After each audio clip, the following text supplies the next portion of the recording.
mensahe mula po sa salita ng ating Diyos.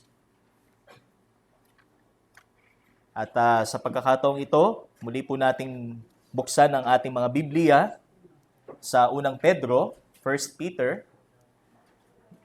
At ngayon po tayo po ay sa verse 22 or chapter 1, verse 22 to verse 25. So ito na po ang part ng ating pag-aaral or dito na po tayo magfo-focus ngayon sa ating series. So 1 Peter chapter 1, verses 22 to 25. Unang Pedro, Kabanata 1, talata 22 hanggang 25. Sige po, tayo po isandaling tumayo, mga kapatid, para po sa pagbasa.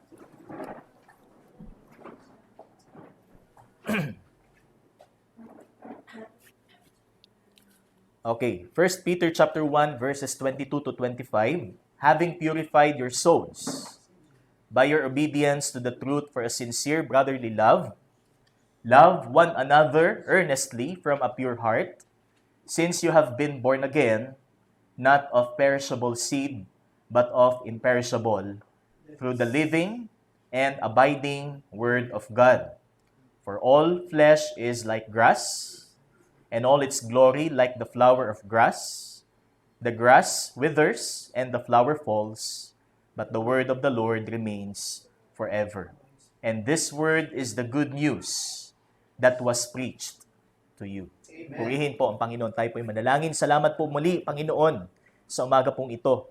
At patuloy niyo po kaming bibiyayaan ng katotohanan na magbigay daan sa aming paglago at patuloy na pagsunod sa iyo. Salamat po muli at dalangin po namin ang inyo pong pangunguna, ang illumination, ang Santong Espiritu, patuloy po na manguna sa amin. At hindi lamang manguna sa amin sa amin pong pakikinig, patuloy siyang manguna sa amin pong application, Panginoon, sa pagsunod po namin sa mga katotohanan ito. At ang inyo pong tagapagsalita ay patuloy niyo po lamang itago sa likod ng inyo pong kabanalan at hindi ko po ariing akin kung o Diyos ang dapat sa iyo, Panginoon. Ikaw lamang ang maitaas dito, Panginoon. Kaya salamat po. Ito pong aming dalangin sa pangalan ng iyong anak na si Jesus. Amen at amen. Tayo pong lahat ay makakaupo na, mga kapatid. So last Sunday po ang ating topic is about redemption o ang pagtutubos. So naalala ko po yung ating evangelism workshop kagabi, no? Na talagang napaka mapagbiyaya ng atin pong pag-aaral po kagabi. Sapagkat ito po ay katotohanang ipinahayag po sa atin ng Panginoon that we are saved not only through the death of Christ, but through the life and death of Christ. So hindi lang po tayo iniligtas sa pamamagitan ng pagtutubos. Ang pagtutubos po ay isa lamang sa nangyari sa kamatayan po ng ating Panginoon. Ngunit ang kamatayan po ng Panginoong Jesus ay hindi po nangangahulugang ito na ang buod ng pagliligtas ng ating Panginoon, sapagkat tayo din po ay naligtas sa pamamagitan ng buhay ng ating Panginoon. So, He lived a life that pleases God. So, siya ay sumunod sa kalooban ng kanyang Ama, at dahil sa pagsunod niya sa kalooban ng kanyang Ama, ang kanyang buhay na matuwid ang naging daan upang tayo po ay maging matuwid sa kanyang harapan, or yung tinatawag po nating imputation of righteousness ng ating Panginoon. Kaya sa buhay po natin, wala na tayong alalahanin pa na muli tayong bumalik sa dati nating katayuan na isang taong nasa ilalim ng hatol ng ating Diyos. Kundi ngayon, taglay po natin ang katuwiran ng ating Panginoong Jesus, kung kaya't wala ng paghatol pang naghihintay. Wala ng impyerno pang naghihintay sa sinumang na kay Kristo Jesus. Kaya ang napakagandang approach po natin pagdating sa evangelism is talagang nakasentro sa Panginoon lamang. So nakasentro tayo sa kung sino ang ating Panginoon at kung ano ang kanyang ginawa sa atin para sa ating kaligtasan. So kumbaga yung redemption po na ating topic last time ay isa pa lamang doon sa tinatawag po nating spiritual blessings na atin pong tinanggap mula sa atin pong Diyos. Kaya ngayon po, patuloy po tayong mamangha sa kung ano pa ang naging outcome ng pagtutubos na ginawa po sa atin. That's why our theme this morning is redeemed to love the brethren. So, hindi lang tayo tinubos at pinawi ang ating mga kasalanan at tayo'y pinadalisay sa harap ng Ama. Hindi lang po nagtatapos doon sa ginawa ng ating Panginoon ang pagtutubos na ito, kundi meron pa rin itong implikasyon na dapat po nating maintindihan at dapat po nating ipamuhay. Sapagkat hindi lamang po ang pagliligtas ng Panginoon ay para lamang alisin ang kasalanan, kundi ilagay niya sa atin ang kanyang katuwiran at isabuhay natin, ilapat ang katuwiran ito sa ating kapwa. Amen? Amen. Kaya ito po ang ating pamagat. Ano po? So, redeemed to love the brethren. So, meron po tayong 4 na katotohanan na matutunghayan po para po sa ating passage po na ito. And the first 3, ang atin po munang makikita ngayong umaga, the first 3 points. And our objective is to exhibit the genuineness of our salvation by stirring up love for the brethren. So, it so happened that this month is the month of February, but it doesn't mean that tayo po ay nakikiisa. Sa kung ano po ang definition po ng tao sa buwang ito. Kasi ang tawag nga po dito sa month na ito is Love Month o ang buwan ng pag-ibig. Kaya alam na natin yung isang holiday or isang araw na alam na nating paghahandaan po ng marami sa atin o ng mga tao. Di ba? So that is on February 14th. Pero alam po natin that ang pag-ibig ng Diyos ay walang araw, walang oras, sapagkat ibinuhos niya ang kanyang pag-ibig sa pamamagitan ng ating Panginoon sa kanyang takdang panahon at ang takdang panahong ito ay may bisa na ito'y pangwalang hanggan. So ito po makikita ho natin, to exhibit the genuineness of our salvation by stirring up love. So mga kaibigan po tayo sa isa't isa. Yan din po ay isa sa mga naging resulta ng pagtutubos na ginawa sa atin because He loved us first. Yan po ang demonstration ng kanyang pag-ibig sa atin. Remember in Romans chapter 5 verse 8, but God demonstrates His love toward us, that while we were yet sinners, Christ died for us. So, ganito ipinadama ng Diyos ang pag-ibig niya sa atin sa pamamagitan ng pagkamatay ng ating Panginoon. Kung kaya't, dahil tayo po ay tumanggap ng pag-ibig ng ating Panginoon, tayo din po ay mag-ibigan sa isa't isa. So, hindi po tayo mag-ibigan sa kung sino lang yung gusto nating ibigin sa loob ng church. Meron tayong preference sa kung sino yung gusto nating ibigin, kung sino yung gusto nating pakitaan ng ating affection bilang isang Kristiyano. Kundi, it applies sa lahat ng mga iniligtas. Kahit hindi natin kilalang personal, pero kung sila'y may pananampalataya sa Panginoon, sila din ay isa sa maging object or recipient ng ating pag-ibig. Sapagkat kung anong merong pag-ibig sila, siya ding pag-ibig na meron tayo. Iisa ang pinanggalingan. At ito po ang Panginoong Jesus. Okay? So ngayon, yamang meron tayong confirmation. So since we have the confirmation from the Scripture about our redemption in Christ, tayo po'y tinubos ng ating Panginoon. Tayo'y pinatawad sa ating pong mga kasalanan. So paano ito dapat nakikita sa atin? How does it manifest? Paano ito dapat makita? Is redemption only about believing? Ito ba'y tungkol lang sa ating paniniwala sa Diyos? Kagaya po ng sinabi sa ating preceding text in verse 21, sabi dyan, who through Him are believers in God, who raised Him from the dead and gave Him glory so that your faith and hope are in God. So dun lamang ba nakapalibot ang katotohanan ng pagtutubos ng Panginoon? Is just believing, trusting, and hoping in the Lord? So dun lamang ba? Kaya po sinabi po ni Apostol Pedro, dito po sa verse 22, kung ito po ang inyong sitwasyon, kung itong mga Kristiyano, ang inyong sitwasyon, having purified your souls, sabi niya dito sa verse 22, by your obedience to the truth, for a sincere brotherly love. So this is a statement of fact. Kung atin pong titingnang mabuti ang talata. Ito ho ay nagsasalaysay ng katotohanan na kung tayo'y tunay na pinadalisay sa pamamagitan ng ating pagsunod sa katotohanan, ito ay nagresulta sa isang pag-ibig na walang pagkukunwari. Sabi dito, for a sincere brotherly love. Okay? So kung maalala po natin sa mga batas ng ating Panginoon na applied sa atin in the New Testament, in the New Covenant, in Matthew chapter 22. So ano pong sabi ng Panginoon? It's summed up in two. Ano po? First, love the Lord with all your heart, with all your soul, with all your mind, and with all your strength. And meron pang isa. You shall love your neighbor as yourself.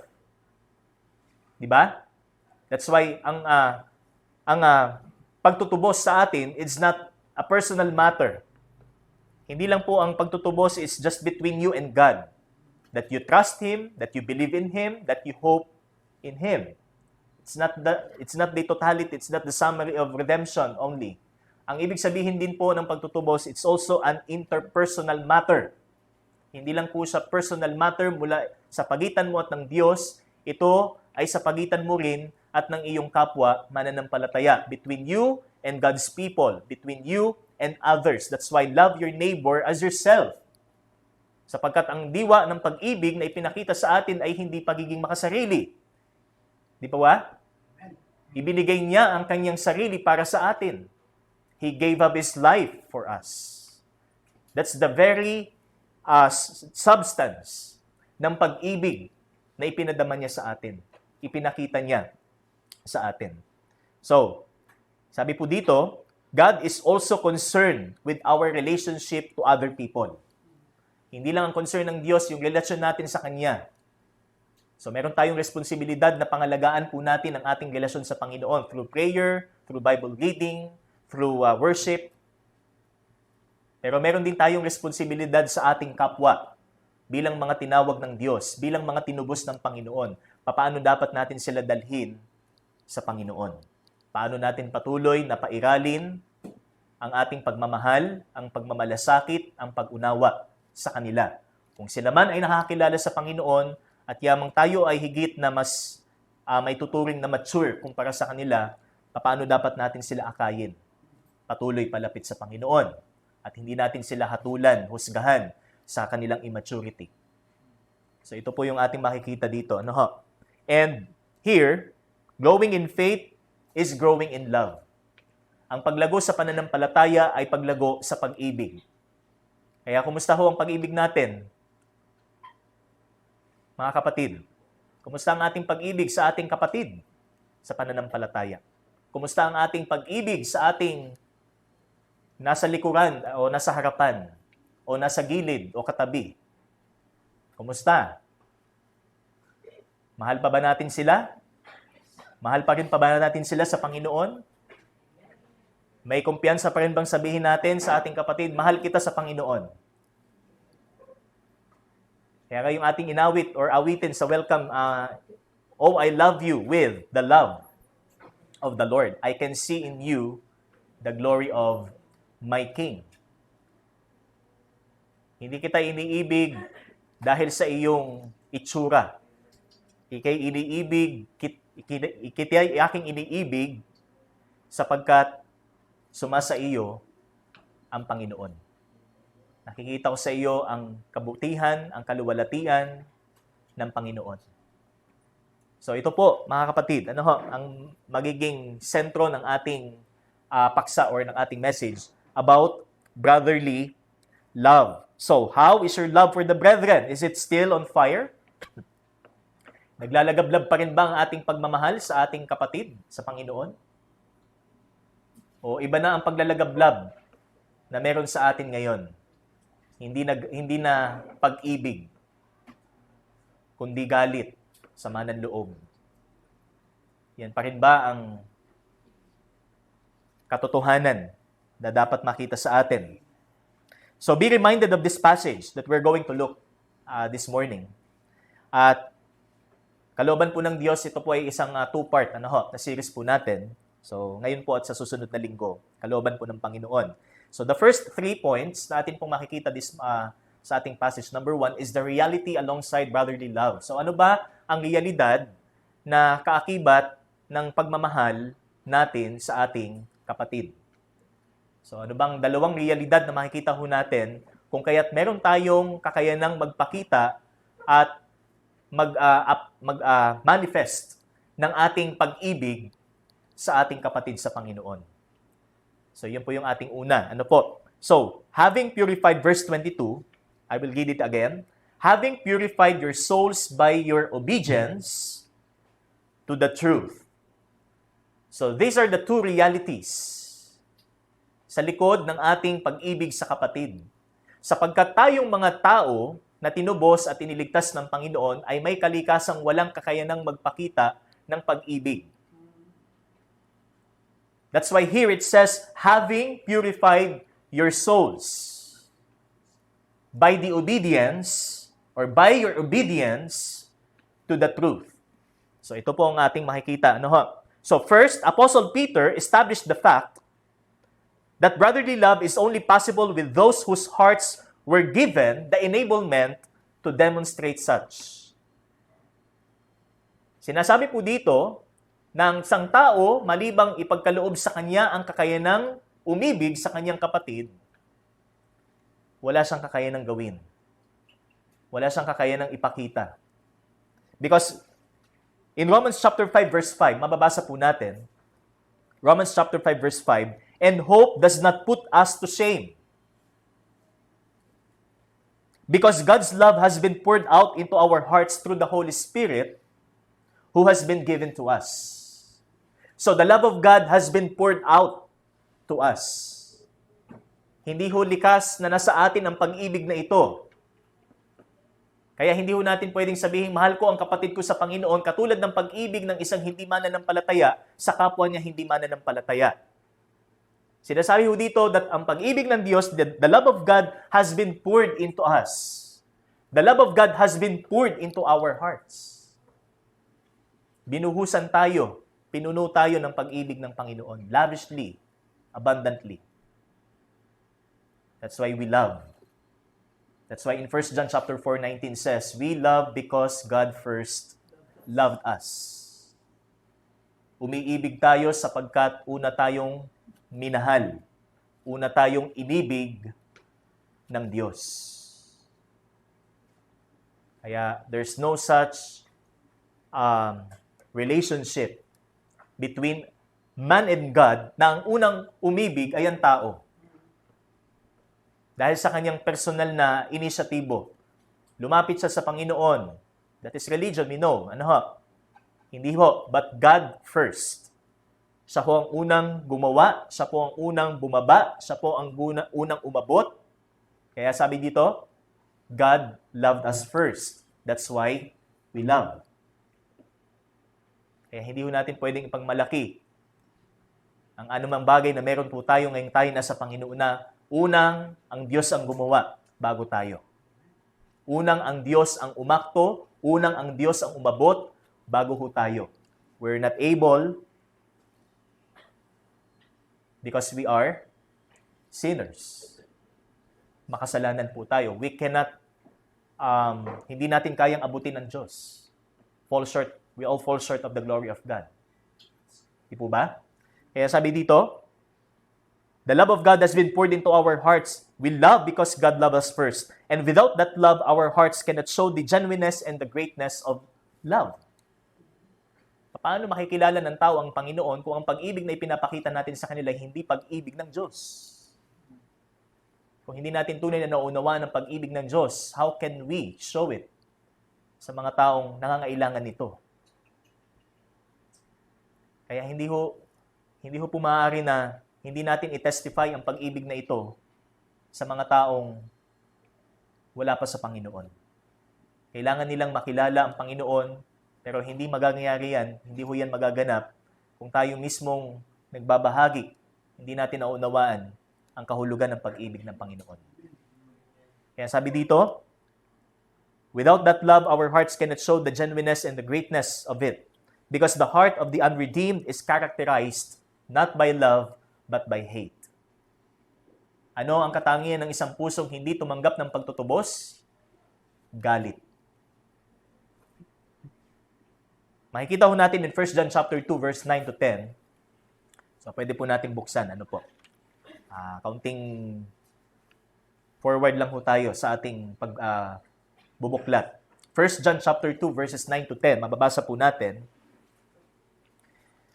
1 John chapter 2, verses 9 to 10. Whoever says he is in the light and hates his brother is still in darkness. Whoever loves his brother abides in the light, and in him there is no cause for stumbling. This is a crystal clear truth, brothers and sisters. If you say that you know God, that you love God, but you hate your brother, you're still in darkness. You are a liar. You are a hypocrite sa paningin ng Panginoon. But here in verse 10, whoever loves his brother abides in the light. Siya'y nasa liwanag, siya'y nananatili sa liwanag.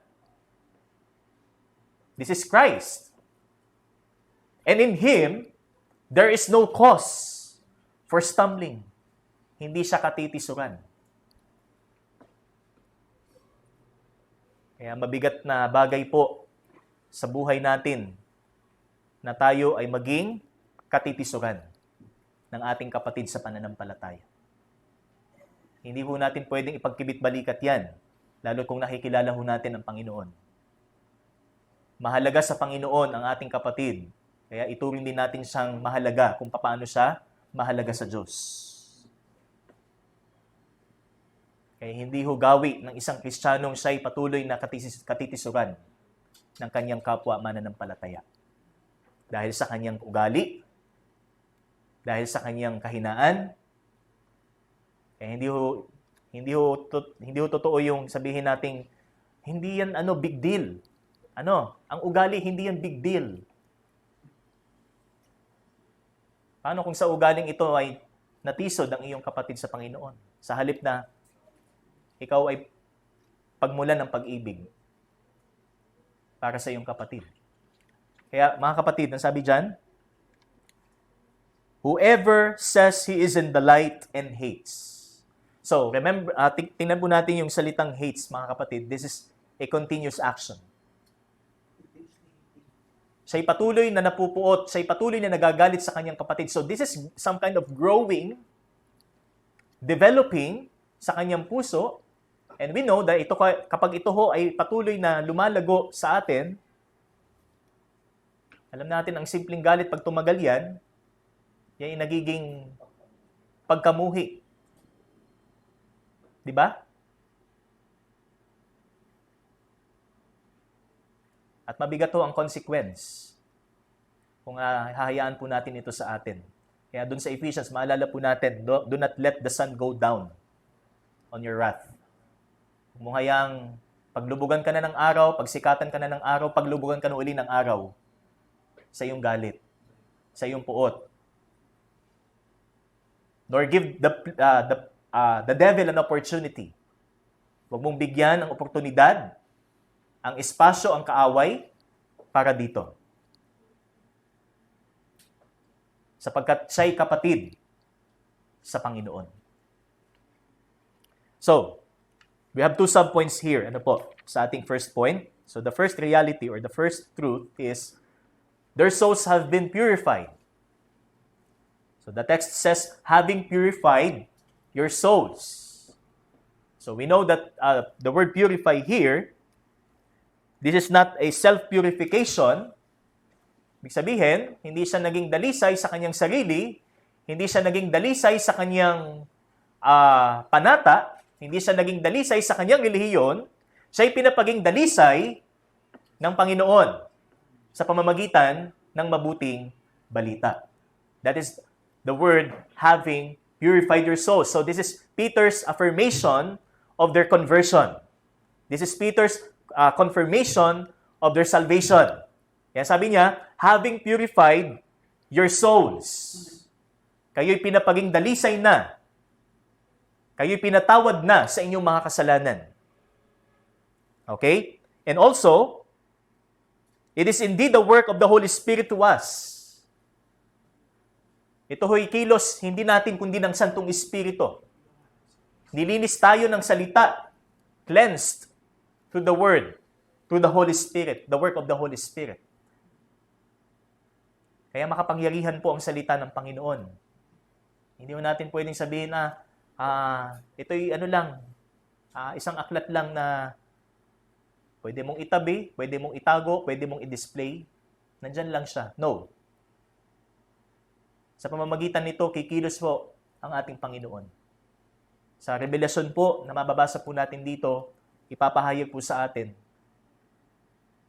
ang bagay na hindi natin inasahan na talagang mangyayari sapagkat ito'y mula sa Diyos na walang hanggan at makapangyarihan.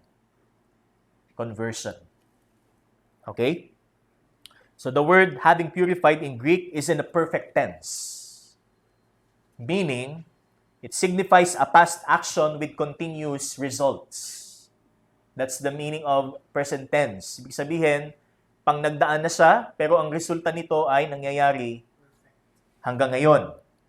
Kaya, hindi lamang na ikaw ay pinadalisay ng Panginoon noong unang panahon, o kung kailan mo narinig ang mabuting balita, the result is patuloy pang nakikita. Patuloy kang pinadadalisay ng Panginoon. Hindi ka patuloy na nagpapadala, nagpapalubog sa iyong puot, sa iyong kapatid, sa Panginoon. Kaya ayaw ho ng Diyos yung tinatawag nating reviling, paninirang puri. Yan ay kinamumuhian po ng Panginoon. Sinisiraan mo ang iyong kapatid, yamang iisa kayo sa pananampalataya. Hindi po yung kalooban ng Panginoon. Okay? So there's the purification of the past. And the evidence of that purification is evident. And that is love for the brethren. Kaya mahal po ba natin ang ating mga kapatid sa pananampalataya?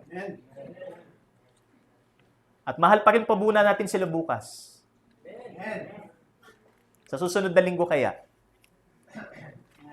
Mahal pa rin pa ba natin? We'll see. Ano? Basta tingnan ho natin ang ginawa ng Panginoon.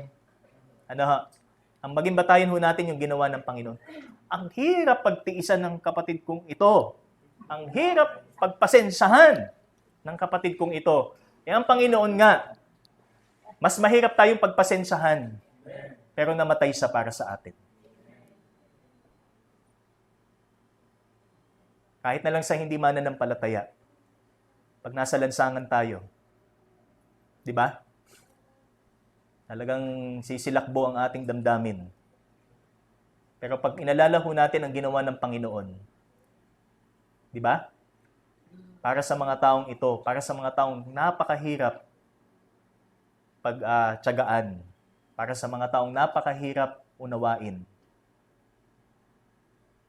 namatay ang Panginoon para sa kanila. Ibinigay ng Panginoon ang kanyang buhay. Okay? In 1 Peter chapter 4 verses 1 to 3, mababasa po natin.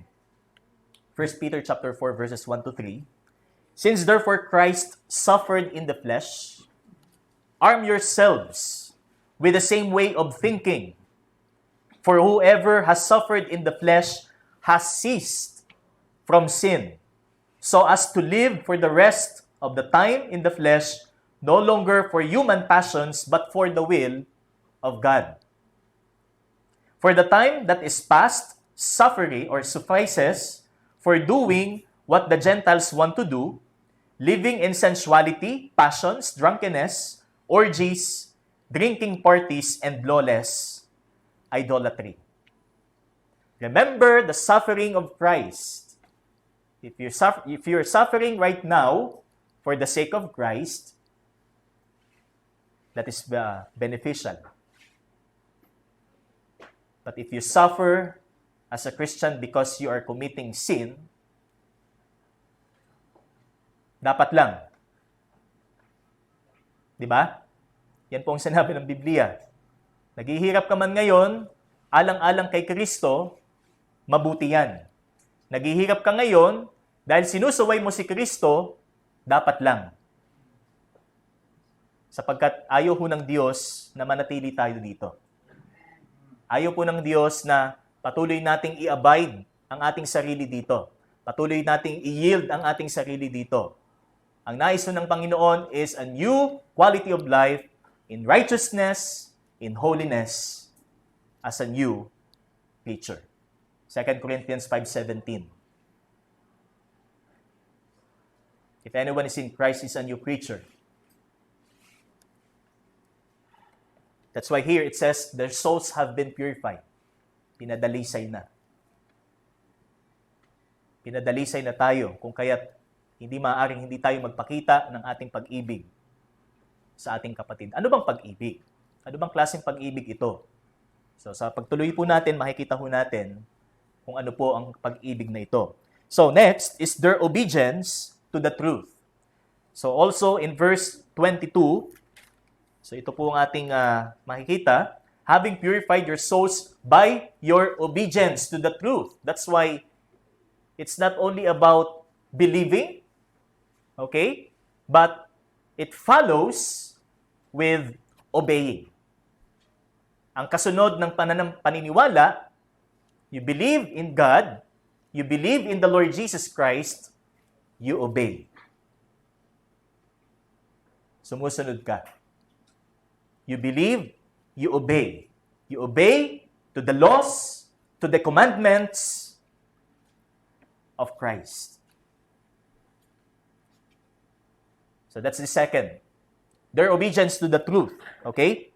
So actually, ang konsepto ho ng makikita ho natin sa sulat po ni Apostol Pedro is that ang faith ho ng mga inuusig ho dito is demonstrated already by their obedience. Kaya pinapaalala po dito ni Apostol Pedro na totoo ang kanilang ipinapakita. Ano po? Dito po sa verse 2, sabi dito sa verse 1 or chapter 1 verse 2, for obedience to Jesus Christ. That's why they were dispersed, they were persecuted for the obedience to Jesus Christ. For obedience, para sa pagsunod. Inuusig para sumunod. Hindi inuusig para lumayo sa Panginoon. Naghihirap sa pananampalataya, it's for obedience. Not to backslide, not to disobey. Ang purpose ng Panginoon is in order for us to follow Him. Okay? So, yan po ang salitang makikita ho natin. Obedience. That the exiles who are foreknown and sanctified are chosen for obedience. At ito din po ay kapareho sa atin. We are called to obedience. Amen? Amen. Hindi ho tayo tinawag para sumuway. Sino kayong magulang matutuwa sa anak? Di ba? Wala nang ginawa sa kanya kundi sumuway. Suwayin siya. How much more sa Diyos? Ephesians chapter 2, remember, sons of disobedience. If you have the life of disobedience, the scripture says, we're still a child of disobedience. We're still in our sins. We're still rebels against God, against His will.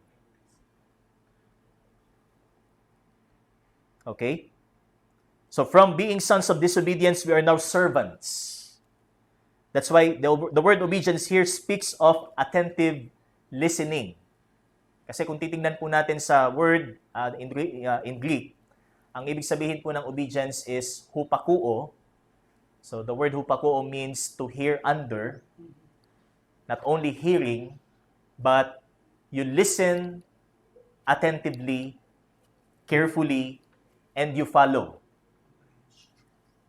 kung ano ang narinig mo, kung ano ang napakinggan mo. That is obedience. Kasi maraming ano yan, narinig mo siya pero hindi ka sumunod. May inutos sa iyo, hindi mo sinunod. Ganun lang yun. Narinig mo sa salita ng Diyos, hindi mo sinunod. So, you disobey. But if you follow, then you demonstrate kung ano ang pananampalataya. That's why living faith is obeying faith. Saving faith is obeying faith. Hindi lang basta nasabi mo, ligtas ka. Ang buhay mo ba sumusunod sa kalooban ng Panginoon? Yung bang lifestyle mo ay parallel sa kalooban ng Panginoon? Yan po ang sinasabi, mga kapatid. So, there must be a practice of listening and following to every redeemed person. Not only you hear the Word of God, but follow, obey the Word of God. Kaya ano po ang motibo natin sa ating pakikinig ngayong umaga? Marinig lang ba natin ang salita ng Diyos? Marinig lang ba natin ang tinig ng Panginoon sa pamamagitan ng kanyang salita? Satisfied na tayo? Ganun ba yon? So anong sabi dito? There must be a listening and following sa ating pananampalataya. That's why here it says their obedience to the truth. So here, anong sabi dito? Saan sila sumusunod? Sa katotohanan. To the truth. And we know that the truth here is no other than the Word of God. The Gospel. Kaya sila naninindigan. Kahit inuusig sila, kahit nandun na ang banta ng kamatayan, nananatili sila. Nananampalataya sila sa Panginoon. They defend their faith because they obey to the truth. Sumusunod sila sa katotohanan. Ito ba sa John 3:36? Ano po? Ano po sabi doon? Whoever believes in the Son has eternal life, but he, sabi dito, whoever does not obey the Son shall not see life, but the wrath of God remains on him. Kaya hindi ho pwedeng you believe only. Nananampalataya, naniniwala ka lang. Pero yung pananampalataya is not only believing but obeying. You believe but you do not obey, you shall not see life. Sabi dito, the wrath of God remains on you. Yan po ang sinabi ng Biblia. That's why, patunayan po natin ang ating kaligtasan. Hindi lang sa pagsasabi nating may pananampalataya tayo o may paniniwala tayo o may pag-asa tayo. Mahalin natin ang ating kapatid. Mahalin natin ang ating kapwa Kristiyano. So, these are the two present realities, brothers and sisters. At makikita din po natin sa 1 John chapter 3, verse 6 hanggang verse 18. So, medyo mahaba po ito, pero gusto ko pong may address po ito sa atin. No one who abides in Him keeps on sinning. No one who keeps on sinning has either seen Him or known Him. Little children, let no one deceive you. Whoever practices righteousness is righteous, as he is righteous. Whoever makes a practice of sinning is of the devil. For the devil has been sinning from the beginning. The reason the Son of God appeared was to destroy the works of the devil. No one born of God makes a practice of sinning, for God's seed abides in him, and he cannot keep on sinning because he has been born of God. By this, it is evident who are the children of God and who are the children of the devil. Whoever does not practice righteousness is not of God, nor is the one who does not love his brother. Bakit sinabi po dito sa verse 10? Na ang hindi gumagawa ng matuwid, sabi dito, ay hindi sa Diyos. Ni ang hindi umiibig sa kanyang kapatid. Kaya hindi po pwedeng less important ang pag-ibig natin sa ating kapatid. This is equal Kapareho po, kung paano tayo namumuhay sa Diyos ng matuwid, ipinapakita rin nito kung ano talaga tayo. Kung totoo ba talaga tayo namumuhay ng matuwid, pero hindi naman natin minamahal ang ating kapatid sa Panginoon. So anong sense, mga kapatid?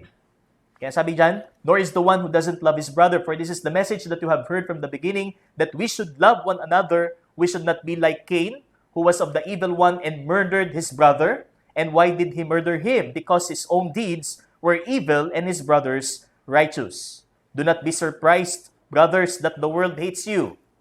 We know that we have passed out of death into life because we love the brothers. Whoever does not love abides in death.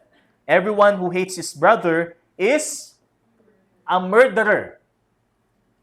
And you know that no murderer has eternal life abiding in him. Walang kagatol-gatol na sinabi po ng salita ng Panginoon ng isang tao na kinagagalitan ang kanyang kapatid ay isang mamamatay tao. He is a murderer. By this we know love, that he laid down his life for us, and we ought to lay down our lives for the brothers. But if anyone has the world's goods and sees his brother in need, yet closes his heart against him, how does God's love abide in him? Little children, let us not love in word or talk, but in deed and in truth. It's not enough to say that I love you, my brother or my sister in Christ. It calls for action. Ipakita natin. Hindi lang naririnig nila, ipadama natin. That is brotherly love. And we demonstrate that love because we obey the Word of God. Kung patunayan nating sumusunod tayo sa salita ng Panginoon sa pamamagitan ng ating pag-ibig. Because if you hate your brother or sister in Christ, you disobey. You're walking against the truth. Okay? So that's the first point, brothers and sisters, the reality alongside brotherly love. So kung tunay na tayo ay pinadalisay at tunay tayong sumusunod sa katotohanan, umiibig tayo sa ating kapwa mananampalataya. Amen? Amen. Kaya wag sana tayo magsawa na sabihing mahal kita sa Panginoon. At hindi lang basta salita lamang ang ating ipinaparating o pagsasabi lamang ang ating pagmamahal. Sabi doon sa ating binasa in verse 18 of 1 John chapter 3, indeed, but indeed and in truth. Okay? So, second point po natin, sa verse 22 pa rin, mga kapatid. So, ano po sabi dyan sa verse 22? Having purified your souls by your obedience to the truth for a sincere, brotherly love, love one another. So, ang ating pong next point is the receivers of brotherly love. So, ito po ay sa bahagi po na love one another.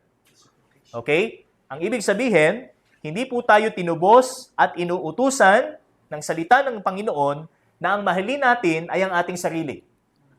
We are not commanded to love yourself or to love ourselves. Kaya wag sana ang motto natin, love yourself. Ano? Self-love. Yan. Ang pinupukaw ay ang ating laman. Ang pinupukaw ay yung ating katawan. So we are not commanded to love ourselves. Wala po sa Biblia ang salitang to love yourself or follow your heart. Hindi po yan sa Biblia. Ano po? We are beloved by God to love one another, not to love yourself.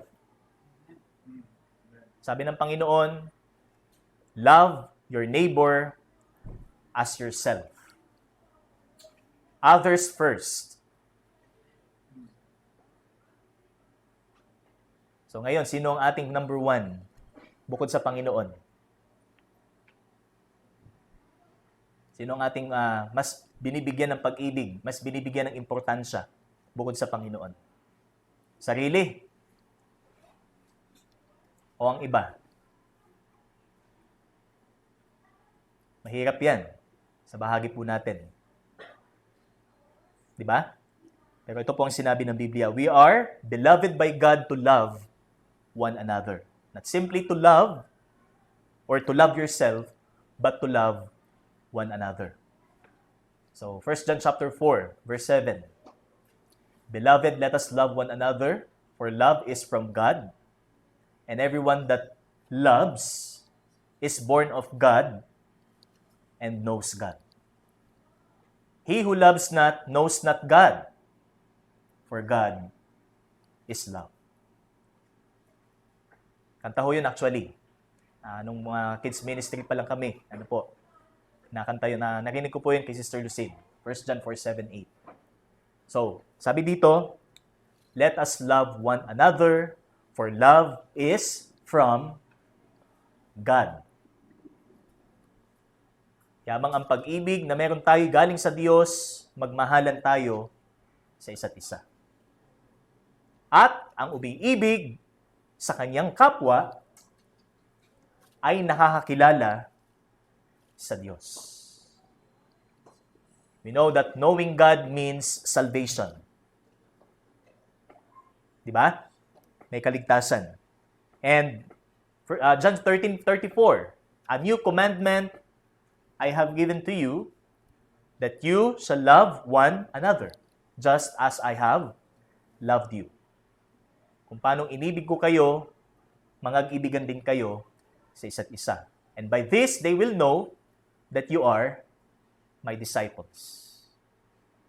Kaya ang disipulo ng Panginoon, ang unang nakikita sa kanya, ano siya sa kanyang kapwa. Paano niya pahalagahan ang kanyang kapwa? Paano niya abutin ang kanyang kapwa? Paano niya mahalin ang kanyang kapwa? So, regarding one another, the word one another is mentioned more than 59 times in the New Testament. 59 of these are imperatives. Kaya, mariin na itinuturo po sa atin ng Biblia na huwag tayong maging makasarili. Sa halip ang isipin natin ay ang kapakanan ng iba. Dahil ito ang unang ginawa ng Diyos para sa atin. Mas inisip niya tayo. Inisip niya ang ating kalagayan.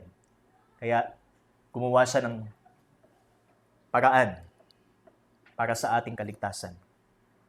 Okay? So that is our second point, the receivers of brotherly love. And number 3, the refined manners of brotherly love. Verse 22 pa rin, sabi dyan, for a sincere brotherly love, love one another earnestly from a pure heart. So we have 3 subpoints here. First, a sincere brotherly love. So anong klaseng pagmamahal sa kapatid ang dapat nating patuloy na ipakita sa kanila? Una, ano sabi dyan? Sincere. So the word sincere, kung titingnan po natin, ang ibig sabihin po is not dishonest or unhypocritical. Ang ibig sabihin, walang halo, walang bahid ng pagkukunwari o pagpapaimbabaw. Sabi nga, walang two-faced brother in Christ. Wala hong totoong Kristiyanong may dalawang mukha. Pagkaharap mo, nakangiti. Pag nakatalikod, hindi na siya nakangiti.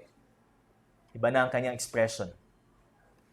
So, our redemption calls for an unhypocritical love of the brethren.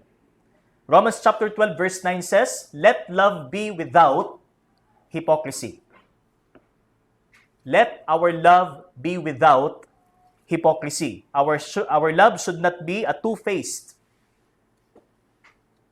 type, marked by deliberate deceptiveness, especially by pretending to have one set of feelings and acting under the influence of another. Showy ka, pero iba ang nasa loob. Caring ka sa panlabas, pero sa panloob, you do not care for your brother or sister. You're just a pretender. You're just an actor. Kaya sabi, let love be without hypocrisy. Walang halong pagpapaimbabaw. Ganito po ang Panginoon dyan. Sabi nga sa mga Pariseo, woe to you, hypocrites. Diba? That's why, brothers and sisters, be genuine in showing your love for your brother in Christ. Be genuine. Tayo po'y magpakatotoo sa ating pagmamahal. Huwag tayong maging mapagpanggap sa ating pagmamahal. Hindi ho genuine. Ano ho? Genuine. Okay? Next, an earnest brotherly love. An earnest brotherly love. So, makita ho natin sa verse 22 pa rin yan. Love one another earnestly. So, the word earnestly, so adverb po yan, ano po, is a physiological term sa Greek word. Ang ibig sabihin po, stretching to the furthest limit of a muscle's capacity. So, yung hanggang kayang banat na banat na banat. Yan. So, that is the word earnest. Okay? So, the word here, ibig sabihin po, is stretching to the furthest limit. Ibig sabihin, athletic term to actually. Ano ho? Kaya nga yung mga training na ginagawa ng mga atleta, talagang banat na banat ho ang kanilang katawan bago sila sumabak. So, yun po yung idea ng salitang earnest, na ang pag-ibig natin ay maging banat sa ating kapatid. Hindi ho yung para bang tulog na mantika. Ano? Hihintayin mo pang mag-liquefy. Di ba? Bago mo siya mapakinabangan. So, hindi po ganun yung pag-ibig natin. Huwag sana tayong maging tulog na mantika sa ating pagmamahal. At ganun din sa ating pakikinig ng salita ng Panginoon. Amen. Ano? Maigi pa yung mantika. Sabi nga, pwede mong painitin. Ay, kubo. Wag lang pareho. Okay? So, sabi po dito, an earnest brotherly love. 1 Peter chapter 4 verse 8. So, tingnan po natin. Ang sabi po dito sa 1 Peter chapter 4 verse 8. Napakaganda po. Ang sabi dyan, above all, higit sa lahat, above all, keep loving one another earnestly. So, inulit po ulit. Ano po? Ni Apostle Peter. Since love covers a multitude of sins. Love covers a multitude of sins. Hindi po sinabi ng Biblia, condone. Hindi sinabi ng Biblia, tolerate. Ang sabi dito, cover. Kung paano po ginawa ho sa atin ng Panginoon. He covered our sins. Di ba? Sa Psalm 32, maalala po natin, blessed is he whose transgression is forgiven, whose sin is covered. Mapalad. Kaya mapalad po ang umiibig sa kanyang kapatid. Okay? And last, a compelling brotherly love. A compelling brotherly love, in verse 22 pa rin po, ano po makikita natin? From a new or a pure heart. From a pure heart. So that is a compelling brotherly love. It's not some kind of legalistic requirement. You are not coerced to love your brother or sister in Christ. Hindi ho pilitan. Ano po? Hindi puwersahan ang pag-ibig sapagkat likas ito. It is a compelling attitude from the heart that is made new. Binago. A pure heart from being impure. As promised in the new covenant. Ano pong sabi doon? Bibigyan kita ng bagong puso, pusong laman. sumusunod sa aking mga utos. Lumalakad sa aking mga panuntunan. Yan po ang puso na meron ang bawat isa sa atin. Kung tunay nating nakikilala ang ating Panginoon. Sumusunod tayo sa pamamaraang minamahal po natin ang ating katabi tuwing araw ng linggo. Sana hindi ito nagiging exercise natin. Hindi ko naman ito naobserbahan, pero may preference tayo kung sino yung gusto nating katabi.